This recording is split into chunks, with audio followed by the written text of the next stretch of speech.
तो चलिए हम इसके बाद के पार्ट को समझने की कोशिश करते हैं। इसके पहले हमने डिस्कस कर ही लिया था कि यूएसएसआर के डिसइंटीग्रेशन के बाद सिचुएशन क्या क्रिएट हुआ।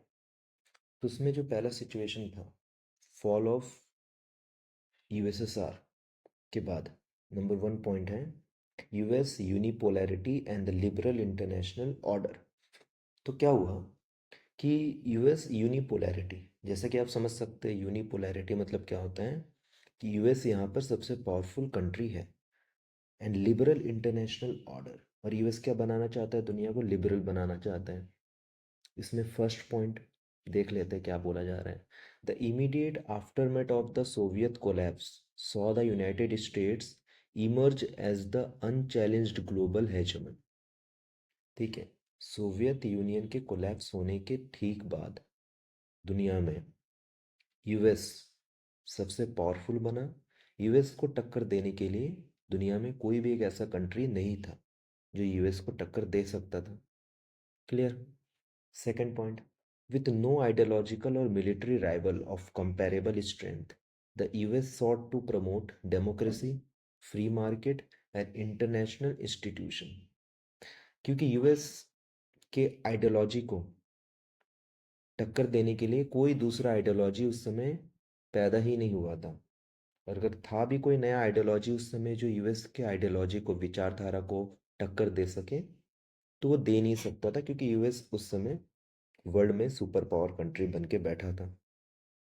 और मिलिट्री राइवल, और कोई भी देश यूएस के साथ मिलिट्री के तौर पे दुश्मनी भी नहीं कर सकती। इसका मतलब यूएस के पास मिलिट्री स्ट्रेंथ गजब का था।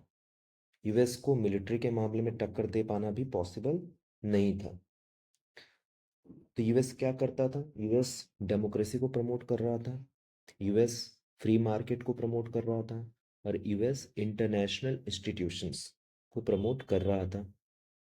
Third, Clinton administration champion economic globalisation and multilateralism, supporting organizations like the World Trade Organizations, the UN and NATO.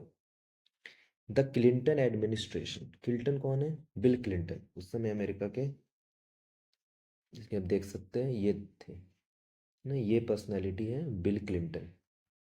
तो बिल क्लिंटन के समय में क्या क्या हुआ, economic globalisation.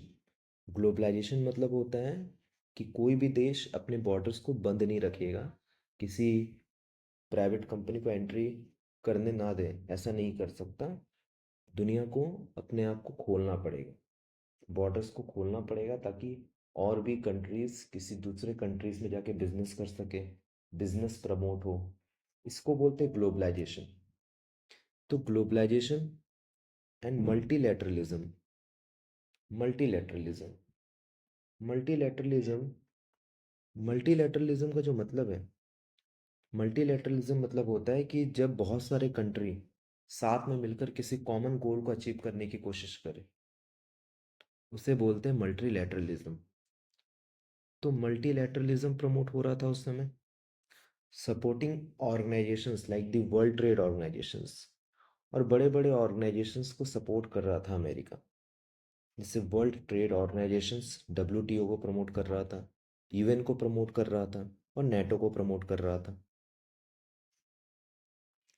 NATO expand eastward, incorporating former Warsaw Pact countries such as Poland, Hungary, and the Kyrgyz Republic in 1999, followed by further enlargement in the 2000s। तो NATO अपने आप को ईस्टवर्ड एक्सपेंड कर रहा था। नेटो में पहले उतने कंट्रीज थे नहीं जितना आज हमें दिखता है। आज के समय हमें नेटो के अंदर 30+ कंट्रीज दिखती है, बट उस समय नेटो के अंदर इतने कंट्रीज थे नहीं। तो अमेरिका उस समय से नेटो को एक्सपेंड करता जा रहा था, और भी देशों को अपने नेटो के अंदर ऐड करता जा रहा था। जैसे कि वॉर्सो पैक्ट, रशिया ने जो वॉर्सो पैक्ट बनाया था, उस वॉर्सो पैक्ट के अंदर के जो कंट्रीज थे, उनको भी नेटो अपने देश के साथ मिला, अपने नेटो के साथ मिलाता जा रहा था। जैसे पोलैंड, हंगरी, क्रीज रिपब्लिक, ये कुछ वॉर्सो पैक्ट के वॉर्सो पैक्ट के कंट्रीज थे जिन्हें नेटो अपने साथ मिला रहे थे 1999 में, फॉलोड बाय फर्दर इनलार्जमेंट इन 2000। और 2000 में नेटो और ज़्यादा एक्सपेंड हो गया, और ज़्यादा बड़ा हो गया। This expansion was perceived by Russia as a threat, sowing the seed of future tension। तो नेटो जो इस तरह से अपने आप को एक्सपेंड कर रहा था, रशिया इस चीज़ को अपने ऊपर खतरे के रूप में देखा कि नेटो अगर इस तरह से एक्सपेंड करता जाएगा, तो क्योंकि यूएसए का दुश्मनी यूएसएसआर से है, ये रशिया से है, तो रशिया इसको अपने ऊपर एक तरीके से खतरे के रूप में देख रहा था कि क्या होगा अगर नेटो इस तरह से एक्सपेंड करता रहा, तो रशिया का फ्यूचर क्या होगा। तो इट मीन्स नेटो अपने आप को एक्सपेंड कर रहा है, तो इससे फ्यूचर में टेंशन होने का जो बीज है, सीड है, वो प्लांट किया जा रहा है पहले से ही, कि नेटो जितना एक्सपेंड करेगा, रशिया उसको टक्कर देने के लिए अपने चैलेंजेस को एक्सेप्ट करेगा, और वो भी निखर के सामने आएगा रशिया। और लास्ट पॉइंट जो कि बहुत इंपॉर्टेंट पॉइंट है, वो है the US also engage in humanitarian intervention, notably in the Balkan during the Yugoslav War, where NATO bombed Serbia in 1999 to end ethnic cleansing in Kosovo। अभी last point को बहुत ध्यान से समझिएगा कि ये क्या बोलना चाहता है। देखिए, इस लास्ट पॉइंट को डिस्क्राइब करने के लिए आपको पहले समझना पड़ेगा, इस मैप को आप समझिए। इस मैप को अगर आप समझते हैं तो आपको दिखेगा यहाँ पर एक कंट्री जो कि पिंक मार्क किया गया, योगोस्लोवाकिया, योगोस्लाविया। तो योगोस्लाविया 1990s में, योगोस्लोवाकिया, ओके, 1990s में योगोस्लाविया एक बहुत ही बड़ा देश हुआ करता था, बहुत ही बड़ा देश हुआ करता था। इसमें बहुत सारे कम्युनिटीज़ इस देश में रहते थे।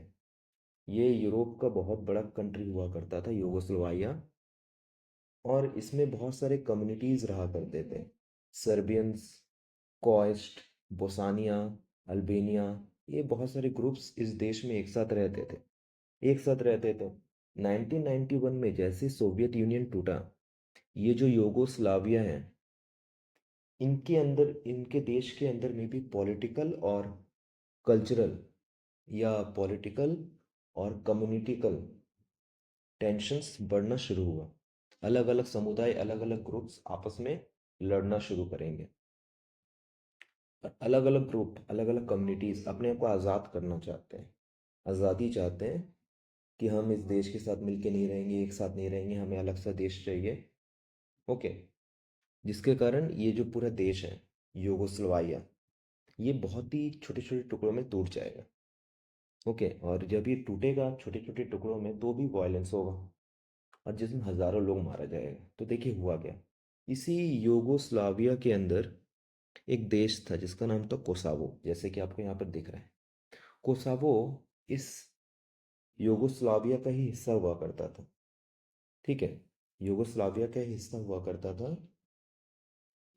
जो अब यूगोस्लाविया से टूटकर अब सर्बिया के अंदर मिल चुका है, सर्बिया के अंदर। तो ध्यान रखिए, कोसावो जो यूगोस्लाविया का एक छोटा सा हिस्सा था, अब वो सर्बिया के अंदर आता है, सर्बिया। इस कोसावो में इस कोसावो में दो बहुत ही इंपॉर्टेंट कम्युनिटीज़ रहते हैं, समुदाय रहते हैं। पहला समुदाय है अल्बेनियन, अल्बेनियन लोग, अल्बेनियन ग्रुप। अल्बेनियन लोग कौन थे? अल्बेनियन लोग ज़्यादातर मुस्लिम हुआ करते थे, और कोसावो का एक बहुत बड़ा पॉपुलेशन ये अल्बेनियन लोग थे, ठीक है, जैसे कि आपको यहाँ दिख रहा है। यहाँ पर दो बहुत ही मेजर ग्रुप हैं, एक है अल्बेनियंस, एक है सर्बियंस।